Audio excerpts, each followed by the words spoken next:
Tokkoffaa waldaan qormaata Oromoo kun hundaa'uunsaa mataansaa waan guddaadha.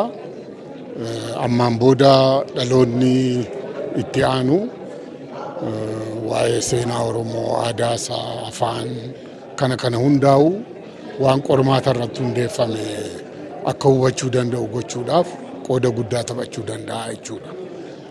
Keessattuu afaanichas guddisuuf naannoo Oromoo garaagaraa deemanii qormaata garaagaraa gochuun seera afaanichaatii fi kana hunda wayyeessuu irratti qooda guddaa qabaachuu danda'a. Sanarra darbee immoo Finfinnee irraa jalqabee sirna gadaa akkaataa waa'een Oromootti qoratamaa ture waan hagammaa qormaata Oromoo irratti geggeeffamee fi kana baroota 200 darban keessatti jechuudha. Kana walitti qabee dhiyeessuunsaa waldaan kun erga ijaarame yeroo gabaabaadha. Yeroo gabaabaa kana keessatti kana gochuu danda'uunsaa waan nama abdachiisuudha jechuudha. Fuula duratti immoo kana caalaa hojjechuu danda'a. Jechuun egaa Finfinneen magaalaa Oromoon keessatti alagoomeedha.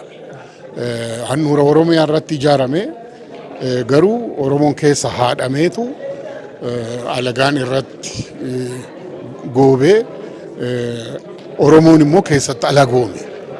So kun ammayyuu waan deemaa jirudha.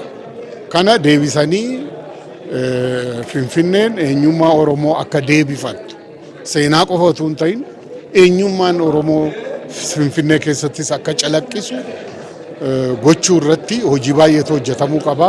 Kana keessattuu mootummaan naannoo Oromiyaa fi mootummaan federaalaas mootummaan naannoo Finfinnees hojii guddaa hojjechuu qabu.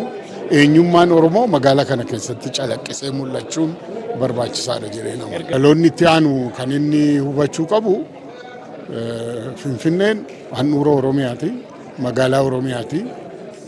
Garuu Oromummaan keessatti calaqqisu.